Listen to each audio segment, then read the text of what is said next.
Hey guys, कैसे हैं आप सब। तो आज के इस वीडियो में हम डिस्कस करने जा रहे हैं कीटो कैप्सूल्स के बारे में। मार्केट में अलग अलग ब्रांड्स के अलग अलग कीटो कैप्सूल्स अवेलेबल हैं जो कि क्लेम करते हैं कि वो वेट लॉस या फैट लॉस में आपकी हेल्प करेंगे। तो इस वीडियो में हम उसके बारे में काफ़ी थॉरली डिस्कस करेंगे कि क्या ये आपको वेट लॉस में हेल्प करते हैं, क्या ये आपको कीटोसिस में जल्दी ले जाने में आपकी हेल्प करते हैं, या फिर ये सारे के सारे बस एक मार्केटिंग गिमिक्स हैं। बन रही है हमारे साथ।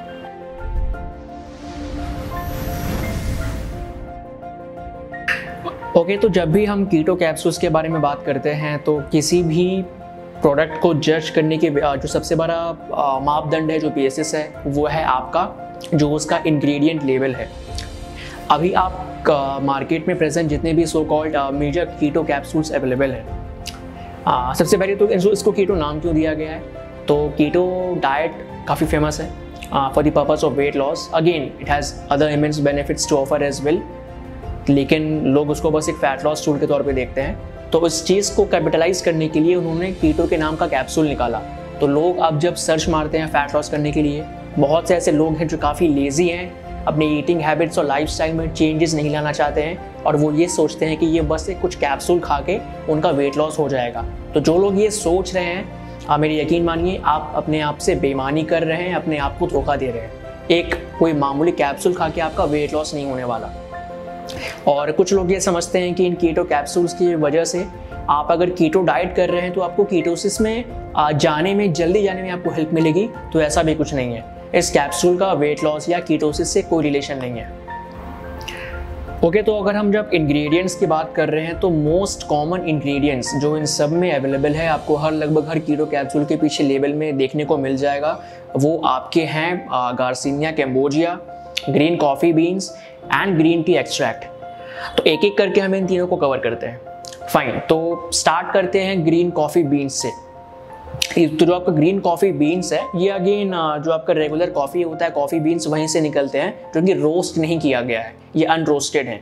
ओके, तो अब ग्रीन कॉफ़ी बीन्स जो कि अनरोस्टेड कॉफ़ी बीन्स से निकालते हैं इसको, तो इसमें क्लोरोजेनिक एसिड नाम का एक कंपाउंड है जो कि सो कॉल्ड फैट लॉस या वेट लॉस को प्रमोट करता है। तो वही क्लोरोजेनिक एसिड वो से निकाल के वो कैप्सूल में भर के देते हैं। उनका ऐसा कहना है कि ये आपको फैट लॉस में हेल्प करता है। नाउ हमने जब इस पे रिसर्च किया, इसके बारे में हमने जानकारी जब इकट्ठा की, तो हमें ये पता चला कि जितने भी ग्रीन कॉफ़ी बीन्स पे जितने भी स्टडीज़ हुए हैं, जितने भी रिव्यूज़ हुए हैं, उन सारे रिव्यूज़ का एक मेटा एनालिसिस तैयार किया गया था, जहाँ पे ये पता लगा कि सो कॉल्ड जितने भी रिजल्ट्स या ट्रायल्स किए गए हैं वो कॉम्प्रिहेंसिव इनफ नहीं है, उसमें खास मात्रा में प्रॉपर एविडेंस नहीं है जो कि इस बात को प्रूव करे कि ग्रीन कॉफ़ी बीन से फैट लॉस में हेल्प मिलती है। इसका लिंक आपको नीचे डिस्क्रिप्शन बॉक्स में भी मिल जाएगा। एक रिव्यू हुई थी, इस रिव्यू में सारे के सारे क्लिनिकल ट्रायल्स को इंक्लूड किया गया था। वहाँ पे ये कंक्लूजन ये निकला कि जितने भी ट्रायल्स हुए हैं वो एविडेंट इनफ नहीं है जो कि इस बात को प्रूव करे कि ग्रीन कॉफ़ी बीन्स आपको फैट लॉस या वेट लॉस में हेल्प करती है। मूव करते हैं हमारे सेकंड मेजर इंग्रेडिएंट की तरफ, जिसका नाम है गार्सिनिया कैम्बोजिया, जो कि बहुत फेमस है। इसके नाम का तो लोग शेक भी पीते हैं एंड काफ़ी मार्केट्स में इसके नाम पे सप्लीमेंट्स ऑलरेडी अवेलेबल हैं। तो गार्सिनिया कैम्बोजिया एक फ्रूट का नाम है जो कि ऑफ कोर्स एशिया में अवेलेबल है, इंडिया में भी मिलता है ये। तो इस फ्रूट में ना हाइड्रोक्सी सिट्रिक एसिड नाम का कंपाउंड है जो कि इसमें भरा पड़ा है। नाउ ये कंपाउंड क्या करता है कि ये एक ATP सिट्रेटलाइज नाम के एंजाइम को ब्लॉक करता है। अब साइंटिस्ट या फिर साइंटिस्ट कहना यहाँ पे गलत होगा, जो गार्सिनिया कैम्बोजिया को प्रमोट करते हैं वो ऐसा कहते हैं कि ATP सिट्रेटलाइज आपके बॉडी में फैट्स को बनाता है, चर्बी को बनाता है। तो गार्सिनिया कैम्बोजिया में जो मौजूद हाइड्रोक्सी सिट्रिक एसिड है वो ATP सिट्रेटलाइज को ब्लॉक कर देता है, जिस कारण से आपके बॉडी में फैट मास बिल्ड नहीं होता है। तो ये हाफ ट्रूथ है। अगर आप पूरी सच्चाई की अगर आप बात करें तो ATP सिट्रेटलाइज ये एक एंजाइम है जिसको इंसुलिन एक्टिवेट करता है।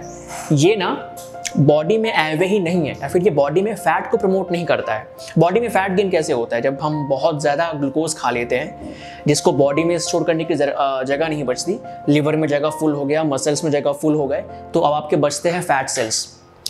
अब उस फैट सेल्स में ये ATP सिट्रेटलाइज का काम काफ़ी ज़्यादा है, बिकॉज अगर ये काम नहीं करेगा तो जो एक्सेस ग्लूकोज है जो बॉडी में घूम रहा है, जिसको बजाने की कहीं जगह नहीं है, वो फैट सेल्स में नहीं जा पाएगा। तो ये एटीपी एसिटिलाइज उस एक्सेस ग्लूकोज को पहले फैट में कन्वर्ट करता है। अब वो फैट जो है फिर सेल्स में जाने के लिए फिर तैयार होते हैं। तो ये कह रहे हैं कि वो जो हाइड्रोक्सी सिट्रिक एसिड है जो कि एटीपी एसिटिलाइज को ब्लॉक करता है। क्यों ब्लॉक करता है ये? एटीपी एसिटिलाइज आपकी बॉडी में फैट को तभी बना रहा है जब उसके पास एक्सेस ग्लूकोज आ रहा है। तो आप एक्सेस ग्लूकोज खाना बंद कर दोगे तो फिर ये एटीपी एसिटिलाइज बॉडी फैट नहीं बना पाएगा उतना। ये एंजाइम बेकार नहीं है, ये एंजाइम आपका दुश्मन नहीं है। अगर ये उसको ग्लूकोज को फैट में कन्वर्ट नहीं करेगा तो फिर आपका ग्लूकोज जो ब्लड ग्लूकोज है वो बढ़ जाएगा, वो आपके ब्लड में वो घूमता रहेगा सारे के सारे ग्लूकोज जो कि फैट में कन्वर्ट नहीं हो पाए। तो ये कौन सा तरीका है कि आपने जो एंजाइम है आप उसको ब्लॉक कर रहे हैं। एंजाइम्स बॉडी में कुदरत ने खुद से दिए हैं, सारे के सारे एंजाइम्स काफ़ी इंपॉर्टेंट है, सबका महत्व है। आप किसी एंजाइम को ब्लॉक नहीं करवा सकते इस तरीके से। एंड ये उतना होता भी नहीं है, ऐसा भी नहीं है कि इस सप्लीमेंट को अगर आप लोगे तो इस तरीके से आपका फैट लॉस या वेट लॉस होगा, नहीं। इसमें भी आप जब गहन रिसर्च करोगे, हमने जब इसमें गहन रिसर्च की, हमने सारे के सारे जो क्लिनिकल ट्रायल्स है उसको देखा, सबका मेटा एनालिसिस जो होता है वो देखा, कंक्लूजन यही निकल कर आया है कि ऐसा कोई भी जो ट्रायल है उसमें ये एविडेंट प्रॉपर तौर पे नहीं मिला है कि ये आपको फैट लॉस में हेल्प करता है, चाहे वो एंजाइम को ब्लॉक ही क्यों ना करे। हाइड्रोक्सी सिट्रिक एसिड की ये इंप्रेशन है कि ये एसिटिलाइज को ब्लॉक करता है, बट उस मात्रा में नहीं कि आपका फैट लॉस होना या फिर आपका फैट लॉस हो जाए या वेट लॉस हो जाए, इतनी मात्रा में नहीं होता है। नाउ तीसरा जो सबसे कॉमन इंग्रेडिएंट है वो है आपका ग्रीन टी एक्सट्रैक्ट। तो नाम बहुत सिंपल है, ग्रीन टी एक्सट्रैक्ट, मतलब जो ग्रीन टी की जो पत्तियां होती हैं उससे ये एक्सट्रैक्ट निकाला गया है। उसमें भी कहते हैं कि ये फैट मोबिलाइजेशन को या जो आपका बॉडी में जो वेट लॉस की जो रेट है, जो फैट को जो ये बर्न करते हैं उस रेट को ये बढ़ाते हैं। तो अब इस पे आप जब मेन चीज़ क्या है कि ह्यूमन ट्रायल्स इनफ नहीं किए गए हैं ग्रीन टी एक्सट्रैक्ट से। ग्रीन टी एक्सट्रैक्ट के जो मेजर जो क्लिनिकल ट्रायल्स किए गए हैं, जो रिव्यूज़ दिए गए हैं, जो सर्वे किए गए हैं, वो एनिमल्स पे किए गए हैं, रैट्स पे किए गए हैं। ह्यूमंस पे इसके इनफ एविडेंस नहीं है बिकॉज इनफ ट्रायल्स नहीं हुए हैं।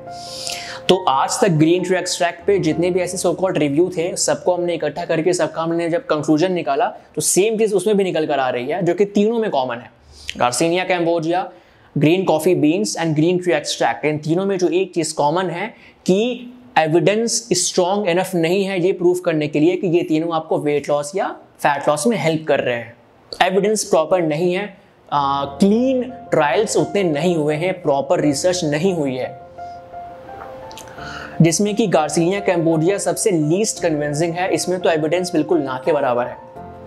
ग्रीन टी एक्सट्रैक्ट थोड़ा बहुत रैट्स में हमें देखने को मिला कि फैट का जो मोबिलाइजेशन है वो हल्का सा इंक्रीज हुआ था, बट अगेन ह्यूमंस पे इनफ ट्रायल्स नहीं हुए हैं।